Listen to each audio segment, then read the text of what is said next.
안녕하세요. 위스덤 블룸입니다. 오늘 저희가 살펴볼 내용은요. 최근 정말 말도 안 되는 폭발적인 성장을 보여주고 있는 기업이죠. 바로 엔비디아에 대한 이야기입니다. 좀 복잡한 기술 이야기처럼 들리실 수도 있겠지만요. 이 거대한 변화가 얼마나 흥미진진한지 오늘 아주 쉽게 설명해 드릴게요. 자, 본격적으로 그 놀라운 변화의 중심 속으로 한번 들어가 볼까요? 와, 저 진짜 기대되는데요.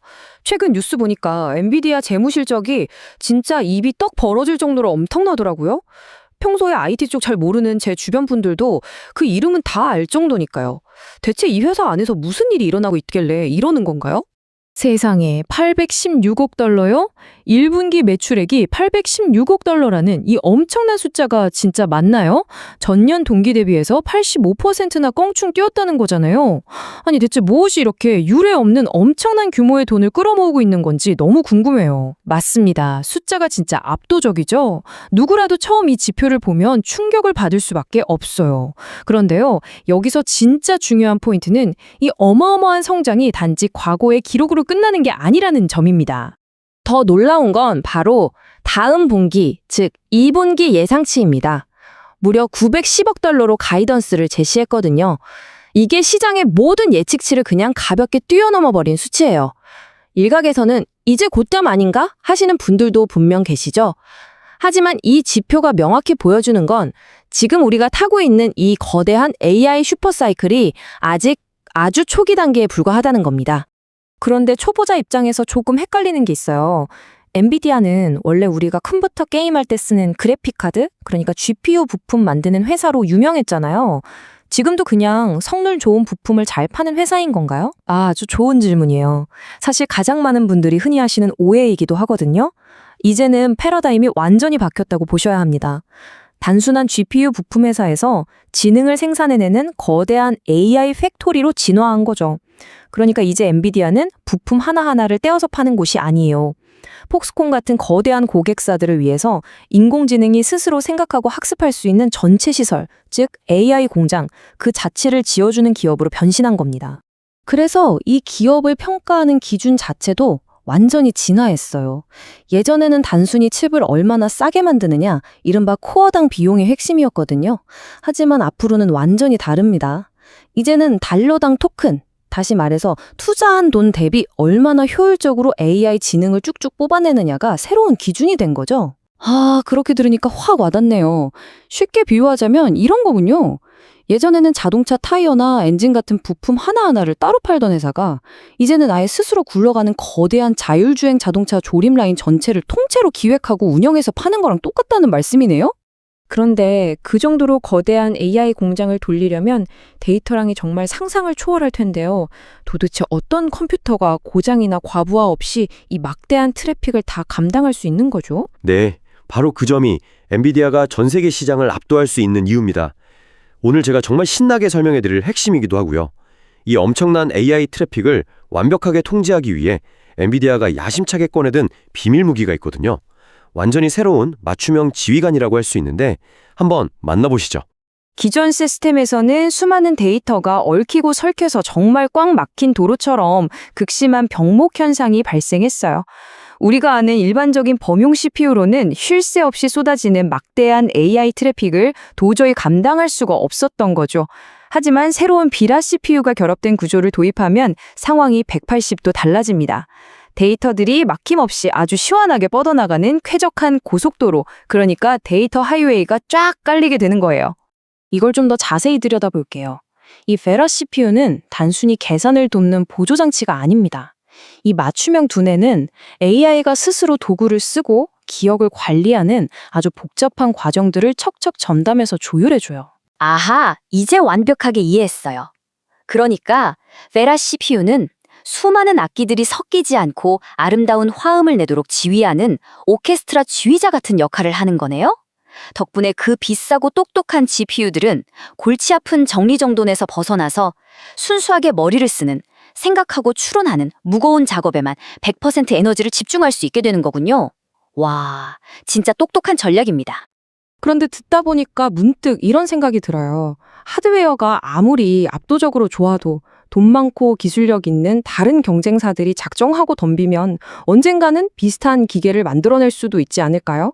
기계 하나만으로 이 거대한 독점 체제를 계속 유지할 수 있을지 조금 의문인데요. 오, 정말 날카로운 지적이십니다. 맞아요. 만약 기계만 덜렁 팔았다면 언젠간 따라잡혔겠죠. 하지만 엔비디아가 파놓은 진짜 깊고 빠져나갈 수 없는 함정, 전문 용어로 락인 효과라고 하죠. 이 진입장벽은 놀랍게도 하드웨어가 아닙니다. 그들이 도대체 어떻게 누구도 넘볼 수 없는 초롱성을 쌓았는지 바로 확인해 볼까요? 그 해답은 바로 님과 에이스라는 두 가지 강력한 핵심 소프트웨어에 숨어 있습니다. 아무리 좋은 하드웨어가 있어도 쓰기 어려우면 아무도 안 쓰겠죠. 님은 아주 복잡한 AI 모델을 개발자들이 즉각적으로 가져다 쓸 수 있게 싹 정리해 줍니다. 그리고 에이스는 정해진 대본 하나 없이도 스스로 판단하고 행동하는 똑똑한 디지털 휴먼을 만들어내죠. 와, 이건 진짜 혁명적이네요. 그러니까 님의 역할을 비유하자면 이거네요. 예전에는 개발자들이 AI를 쓰려면 아주 복잡한 코드를 밑바닥부터 끙끙대며 짜야 했지만 이제는 우리가 스마트폰 앱스토어에서 유용한 앱을 터치 한 번으로 다운로드 하듯이 정말 쉽고 편하게 AI를 가져다 쓸 수 있게 만들어준다는 거잖아요. 이래서 다들 엔비디아 생태계에 한번 발을 들이면 다른 곳으로 넘어갈 수가 없는 거였어요. 정확합니다. 자, 이제 우리의 상상력을 한 단계 더 넓혀볼 시간입니다. 지금까지 우리는 컴퓨터 모니터 속에 얌전히 들어있는 AI를 이야기했어요. 하지만 여기서 진짜 소름 돋는 포인트는요. AI가 더 이상 소프트웨어 화면 속에만 머물러 있지 않다는 겁니다.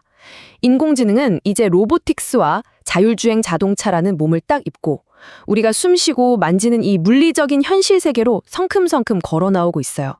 그리고 이렇게 현실 세계로의 진출을 가능하게 만들어주는 결정적 열쇠가 바로 옴니버스입니다. 생각해보세요. 현실 세계에서 로봇이 걷고 뛰는 법을 배우다가 꽈당 넘어지면 기계가 다 부서지고 돈이 엄청나게 깨지잖아요. 그래서 엔비디아는 현실의 물리 법칙을 완벽하게 똑같이 구현한 안전한 가상 놀이터, 즉 디지털 트윈 환경을 만들었습니다.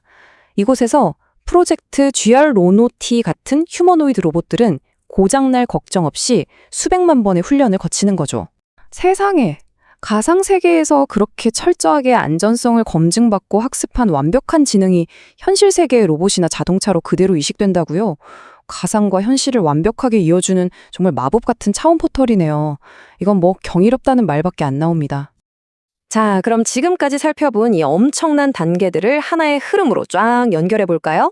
일단 세계 최고의 강력한 하드웨어가 튼튼한 기반이 되고요. 그 위에 누구나 쓰기 쉬운 소프트웨어가 올라갑니다. 이게 전 세계 기업들을 위한 거대한 지능형 인프라로 전환이 되고 마침내 로봇과 자율주행이라는 물리적 AI로 뻗어나가는 거죠. 이 네 가지 단계들은 서로가 서로를 끌어당기면서 수요를 끝없이 창출해냅니다. 절대 부서지지 않는 완벽한 무한성장 플라이휠이 완성된 거예요. 전체 그림을 쫙 보고 나니까 칩 하나 만들던 회사가 어떻게 글로벌 지배자가 되었는지 완전히 뼈저리게 이해가 가네요.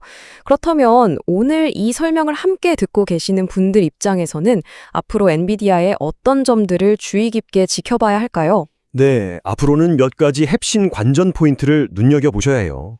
하루하루 주가가 오르고 내리는 것보다는요, 이 압도적인 성장이 과연 얼마나 오래 지속될 것인가, 그리고 그 높은 수익성을 계속 유지할 수 있는가를 보셔야 합니다. 또 최근에 다양한 국가들이 자체적으로 AI 인프라를 구축하려는 소버린 AI 수요가 어떻게 변하는지 이런 큰 흐름을 읽는 게 훨씬 중요해요. 단기적인 노이즈에 흔들리기보다는 이런 구조적인 펀더멘털을 보시길 권장해드립니다. 어느덧 마무리를 지을 시간이네요. 오늘 우리는 단순한 기업 실적 발표를 넘어 엔비디아가 그려가고 있는 인류 인프라의 거대한 패러다임 전환을 함께 살펴봤습니다. 명심하세요. 이 놀라운 AI 인프라 슈퍼사이클은 끝을 향해 달리는 게 아니라 이제 막 힘찬 첫걸음을 띄었을 뿐입니다. 맞습니다. 컴퓨터 부품이나 만들던 회사가 어느새 소프트웨어 생태계를 완전히 장악해버리고 이제는 우리가 살아가는 물리적 세계의 미래 도면까지 직접 설계하고 있다니 정말 짜릿하면서도 살짝 무섭기까지 하네요. 과연 전 세계 그 어떤 기업이 엔비디아의 이 압도적인 지배력을 따라잡고 판도를 흔들 수 있을까요? 이 도발적인 질문을 여러분께 남겨드리면서 오늘 준비한 설명은 여기서 모두 마치겠습니다. 지금까지 끝까지 함께 해주셔서 진심으로 감사합니다.